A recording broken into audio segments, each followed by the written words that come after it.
안녕하세요. 커피앤톡입니다. 오늘 들려드릴 사연은 소름 끼치는 예비신랑과 파혼을 하게 된 33살 여자분의 이야기인데요. 대체 무슨 일이 있으셨는지 바로 읽어보겠습니다. 안녕하세요. 현재 파혼하고 목포 본가에 내려와 있는 여자입니다. 파혼의 후유증으로 아무런 생활도 못하고 있고 글을 쓰고 있는 지금도 어안이 벙벙하네요. 32년 동안 겪은 최악의 일을 지금부터 써볼까 합니다. 제 고향은 앞서 말했듯이 목포예요. 항구의 도시인 만큼 바다와 가깝고 남도 정서의 발상지라고도 불리우는 도시죠. 저는 24년간 목포를 벗어난 적이 없는 사람이에요. 그래서 그런지 대학을 졸업하고 취직만은 서울에서 하고 싶다는 생각이 들었어요. 난생 처음으로 24년 만에 목포를 떠나 서울에 있는 중소기업에 취직을 하게 되었습니다. 저에게 서울이란 10년 전이나 지금이나 굉장히 낯설고 차가운 도시 같아요. 처음 서울에 갔을 땐 다들 저를 지방에서 올라온 순둥이라고 불렀어요. 마찬가지로 저도 서울 사람들이 다들 깍쟁이 같았죠. 워낙 지방에서 태어나고 자라서 그런가 제 성격이 사람도 잘 믿고 정도 많은 성격이에요. 저희 부모님 두 분이 목포에서 식당을 하시는데 수입이 매달 거의 적자임에도 불구하고 오시는 손님들에게 뭐든 다 두둑하게 퍼주곤 하시죠. 이런 부모님의 성격을 자식인 저도 물려받았나 봐요. 막 상경했을 때는 어리버리해서 집도 잘못 구한 적도 있었고 직장 동료들 일까지 제가 다 맡아서 한 적도 있고 그랬어요. 근데 10년 정도 서울에서 살다 보니 저도 깍쟁이가 다 되어 있더라고요. 그리고 2년 전에 예비신랑을 만나게 되었는데 예비신랑을 만나게 된 것도 정말 우연처럼 만나게 되었어요. 제가 버스로 출퇴근을 하는데 버스 의자 사이에 웬 남자 지갑이 하나 떨어져 있는 겁니다. 그래서 그걸 주워서 기사님한테 전해드렸죠. 근데 짜증을 내며 아가씨, 아니 출근 시간에 바빠 죽겠는데 이걸 나한테 주고 가면 어떡해요? 그 안에 명함 같은 거 있으면 그쪽이 알아서 좀 찾아줘요. 다시 버스에 놓고 가지 말고요. 골치 아프니까. 라고 하는데 저랑 한참 동안 실랑이를 하다 결국 어쩔 수 없이 제가 가지고 왔어요. 만약에 지갑 안에 명함이 있으면 연락해서 찾아주고 없으면 그냥 파출소에 갖다 줘야겠다 생각을 했죠. 그리고 회사에 와서 그 지갑 얘기를 하는데 제 직장 동료도 아니 빛나 씨는 참 착한 건지 지방에서 살아서 정이 많은 건지 서울 사람들은 그런 거 봐도 모른 척하고 그래요. 찾아준다고 해도 그런 거 가지고 오면 골치 아프잖아요. 뭐하러 골치 아픈 일을 만들어서 해요? 라고 하는데 참 잃어버린 물건 찾아주는 것도 이렇게 욕을 먹더라고요. 이건 뭐 착한 일을 해도 오지랖이라고 하니 속으로 두 번 다시 이런 거 찾아주나 보다 생각을 했어요. 그리고 그 지갑을 열어 이곳저곳 살펴봤는데 면허증이랑 카드 몇 장이랑 현금은 한 5만 원 정도 있었죠. 그리고 다행히 그 안쪽에 명함이 하나 들어있더라고요. 명함을 보니 지갑 주인의 명함이었어요. 면허증에 있는 이름이랑 명함에 있는 이름이 같았거든요. 무슨 투자회사 대표로 있는 사람이더라고요. 전 거기 써진 번호로 전화를 걸었습니다. 그리고 어떤 남자분이 받았죠. 혹시 김태규 씨 핸드폰 되시나요? 네, 땡땡 투자회사 대표 김태규입니다. 무슨 일이시죠? 아, 안녕하세요. 제가 김태규 씨 지갑을 버스에서 주웠거든요. 그래서 연락드려요. 제 회사가 학동역 근처인데 그쪽으로 오시면 제가 나가 있을게요. 라고 하니 정말 감사합니다. 그렇지 않아도 어제 저녁에 지갑을 잃어버렸는데 아무 데서도 연락이 없어서 일단 카드는 다 정지를 시킨 상태였거든요. 와, 근데 이렇게 지갑을 찾다니 정말 감사합니다. 그럼요. 당연히 제가 학동역 근처로 가야죠. 편하실 때 제가 가겠습니다. 해서 저녁 퇴근 시간에 만나기로 했어요. 그리고 웬 멀끔한 남자가 나왔고 그 남자가 저희 예비신랑이 되었습니다. 예비신랑은 저보다 3살이 많은 유학파 엘리트 출신의 남자였는데 30살 때 잘 나가던 회사를 그만두고 본인이 직접 투자회사와 마케팅 회사를 차린 사람이었어요. 저랑은 6개월 정도 그냥저냥 아는 사이로 지내다가 작년부터 진지하게 만남을 가졌어요. 예비신랑의 다정다감한 성격과 솔직한 모습에 사람이 흠잡을 데가 없더라고요. 그리고 무엇보다 절 위해주는 모습에 결혼 생각까지 할 수 있었죠. 제가 예비신랑과 연애하면서 뇌수막염에 걸린 적이 있었는데 밤새도록 병간호해주는 모습에 마음이 굳어진 것 같아요. 이 사람이면 평생을 함께해도 되겠다 싶었죠. 그리고 저희 부모님도 병원에서 이런 예비신랑의 모습을 보고 굉장히 높게 평가를 해주셨거든요. 그리고 목포까지 초대를 해 저희 집과 저희 부모님이 하시는 식당까지 갔다 왔죠. 근데 예비신랑 부모님은 미국에 사셔서 얼굴을 뵐 수가 없었어요. 그리고 두 분이 이혼을 하시는 바람에 상견례 때도 어머니밖에 못 오실 것 같다고 했죠. 저는 상견례 때 처음 예비 시어머니를 뵀어요. 확실히 외국에서 오랫동안 사셔서 그런가 마인드 자체가 외국분이셨죠. 굉장히 쿨하시고 성격도 좋으셨어요. 뭐 시집살이? 그런 건 아예 모르시는 분 같았죠. 결혼 준비하는 것도 니들이 알아서 하라며 신경 안 쓴다고 하셨어요. 그리고 저희 결혼하는 것까지 보고 다시 미국으로 들어간다고 하셨죠. 엄마는 저한테 맨날 결혼 늦게까지 안 해서 속 썩였는데 이렇게 좋은 사람 만나려고 여태까지 결혼을 못했나 보다. 우리 딸 시집 잘 간다니까 엄마가 더 신이 나네 하며 좋아라 하셨어요. 저희는 완전 스몰 웨딩으로 식을 올리기로 했고 모든 걸 다 간소하게 하기로 했죠. 대충 결혼 준비가 다 끝나갈 때쯤 제가 신혼집 문제로 예비신랑과 할 얘기가 있어 예비신랑 사무실을 찾아갔어요. 예비신랑이 회사에서 일할 때는 연락을 자주 하면 별로 안 좋아해서 그냥 조용히 갔죠. 사무실에 가니 예비신랑은 외근을 나갔다고 했고 직원 3명 중 여자 직원 1명만 사무실에 남아있더라고요. 그래서 그 직원한테 제가 태규씨 올 때까지 사무실에서 있을 테니까요. 이제 그만 퇴근하세요. 벌써 7시네요. 하니 그 직원도 그럼 그래도 될까요? 대표님 오시면 저 퇴근했다고 말씀 좀 전해주세요. 하며 퇴근을 했어요. 그 직원까지 가고 나니 사무실에 아무도 없어 불도 끄고 문도 잠가놨어요. 혼자 있으니까 좀 무섭잖아요. 그리고 예비신랑이 혼자 쓰는 대표방에 들어가 소파에 앉아 있었죠. 가만히 멍 때리고 예비신랑 방에 있는 그림들을 보고 있었어요. 예비신랑이 워낙 그림을 좋아해서 4-5점 정도 본인 방에 걸어놨는데 제일 큰 그림이 유난히 삐뚤게 걸려져 있어 그 그림을 똑바로 걸어주려고 벽 쪽으로 갔죠. 그리고 그 삐뚤 액자를 살짝 들었어요. 근데 벽 쪽에서 뭔가 만져지더라고요. 자꾸 걸리는 느낌이었어요. 저는 속으로 이게 뭐지? 하며 그 액자를 아예 벽에서 떼어냈죠. 그러니 웬 두꺼비집같이 생긴 박스가 하나 있는 겁니다. 심지어 손잡이까지 달려져 있는데 무슨 영화에서나 나올 법한 책장 뒤에 숨겨진 비밀 서랍장 같은 느낌이었죠. 저는 들고 있던 커다란 그림을 바닥에 내려놓고 그 손잡이를 열어봤어요. 그리고 그 손잡이를 연 순간 저는 충격적인 것들을 보고야 말았습니다. 그 안에는 얼핏 봐도 20개가 넘는 남자 지갑이 그것도 똑같은 디자인의 지갑이 나란히 있는 겁니다. 심지어 그 지갑은 예비신랑이 쓰고 있는 지갑과 같은 지갑이었어요. 저는 속으로 아니 왜? 도대체 왜 이런 짓을 하고 있지? 생각이 들었어요. 그리고 그 20개가 넘는 지갑을 전부 다 보았죠. 근데 그 지갑 속엔 예비신랑의 운전면허증, 카드, 명함들이 20개가 똑같이 전부 다 들어있는 겁니다. 그리고 이상한 점까지 발견을 했는데 20개의 지갑 중 단 6개의 지갑에만 웬 포스트잇이 각각 붙어져 있는 겁니다. 순간 머릿속이 복잡했고 예비신랑의 엄청난 비밀을 알게 된 것 같았어요.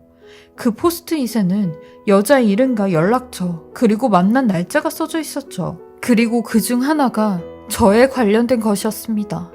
제 이름과 연락처 그리고 날짜까지. 이 날짜는 바로 제가 예비신랑에게 지갑을 찾아준 날짜였습니다. 그날이 제 생일 전날이라 바로 기억이 났거든요. 예비신랑이 지갑 찾아줘서 고맙다며 살해한다고 제 번호를 물어봤고 깨톡에 제 생일이 떠서 저한테 생일 축하한다는 말까지 했었거든요. 아무튼 저는 다른 지갑에 붙여져 있는 포스트잇까지 전부 다 봤는데 세상에 최근 날짜가 적혀있는 포스트잇도 있더라고요. 이 모든 사실을 정리하자면 예비신랑은 여태까지 일부러 지갑을 흘리고 다닌 거고 이 지갑을 찾아준 여자들의 연락처를 다 적어놨다는 거 아니냐고요. 제가 완전 넋이나가 있을 때 그 순간 예비신랑이 사무실로 돌아왔는지 비밀번호 누르는 소리가 들려왔어요. 저는 떨리는 손으로 지갑을 다시 다 넣어놓고 그림까지 제자리에 걸어놨죠. 그리고 책상 밑으로 들어가서 몸을 숨겼어요. 그 순간 저도 왜 거길 들어갔는지 모르겠는데 아무튼 몸이 반응하는 대로 했죠. 근데 예비신랑이 어떤 여자와 대화를 하며 사무실로 들어오는 겁니다. 가만히 들어보니 어디선가 많이 들어본 듯한 목소리였고 가까이 올수록 알 수 있었죠. 예비신랑의 어머니였습니다. 곧이어 두 사람이 방으로 들어왔고 다행히 그 둘은 소파에 앉아 대화를 이어나갔어요. 아마 저는 보지 못했나 봐요. 그러니 들키지 않았죠. 저는 최대한 숨죽여 둘이 하는 대화를 듣고 있었어요. 배 여사, 원래 여자들은 남자들보다 마음이 약해서 분실물 같은 거 보면 더 찾아주고 싶어 한다니까. 그래서 여태까지 여자들이 다 나한테 걸린 거잖아. 그리고 원래 그런 거 찾아주는 사람은 정이 많아서 사기치기도 딱 좋아.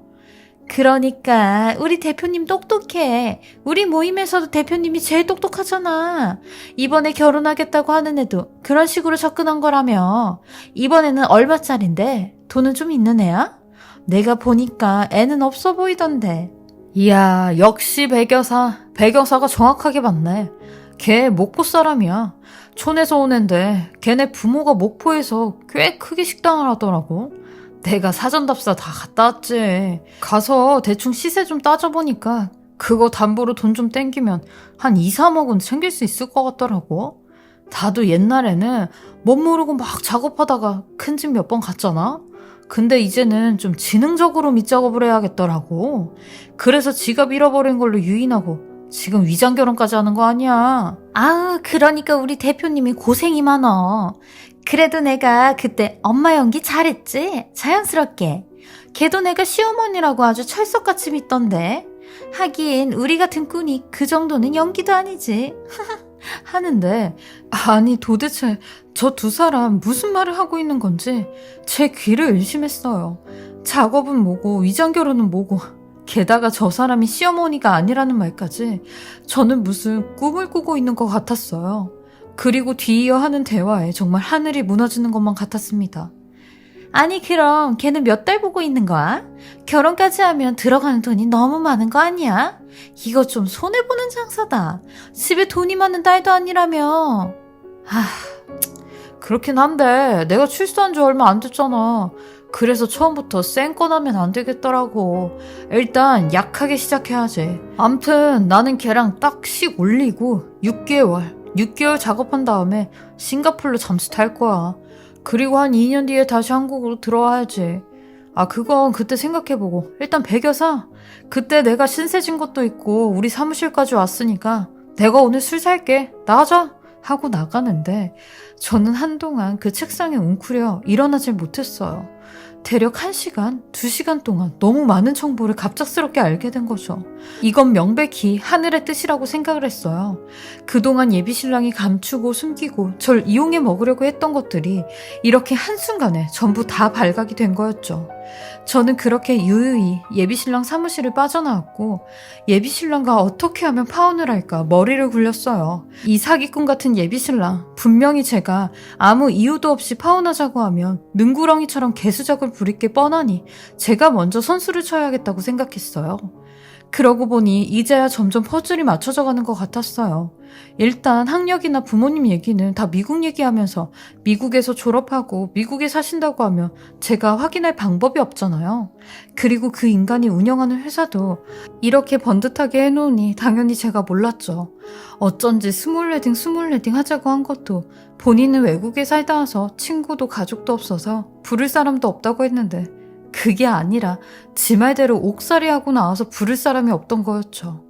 이 인간 분명 제 뒤에서 어떻게 하면 저희 집 돈을 뺏어갈까 계략을 꾸미고 있을 텐데 전 이런 예비신랑에게 먼저 일부러 대성통곡하며 전화를 걸었어요.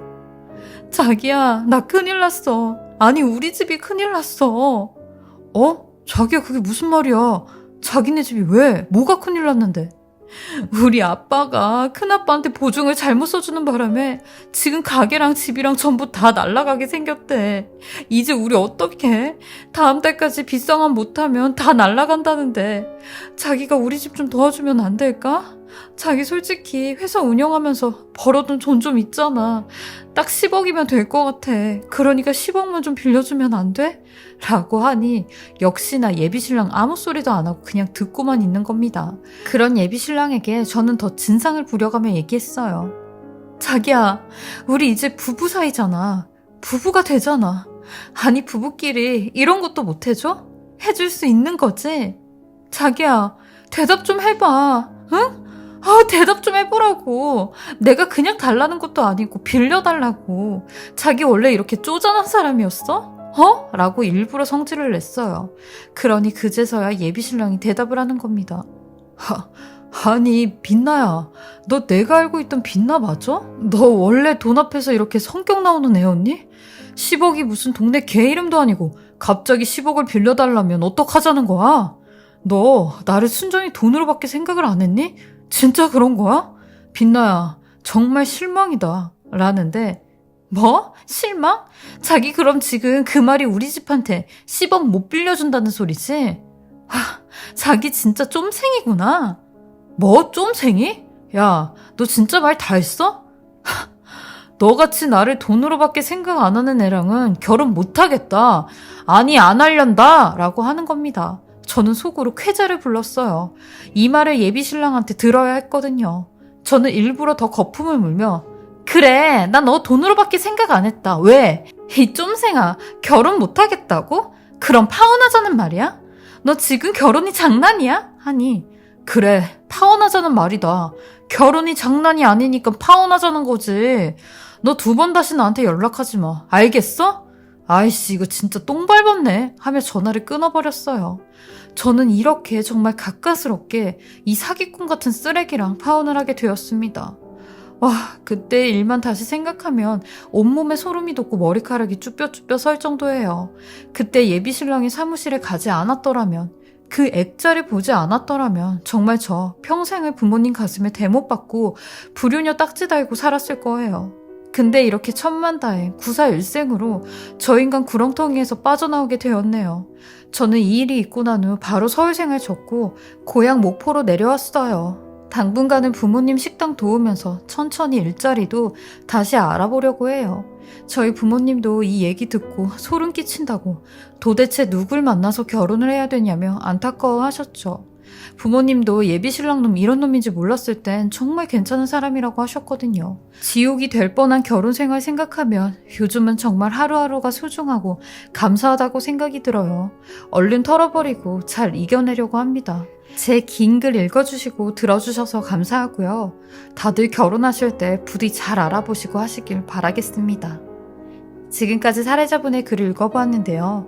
정말 하늘이 사례자님을 도운 것 같아요. 그동안 사례자님께서 착하고 열심히 사셔서 복 받으셨나봐요. 아직까지도 후유증으로 힘드시겠지만 분명 좋은 인연이 나타나실 거라 믿습니다.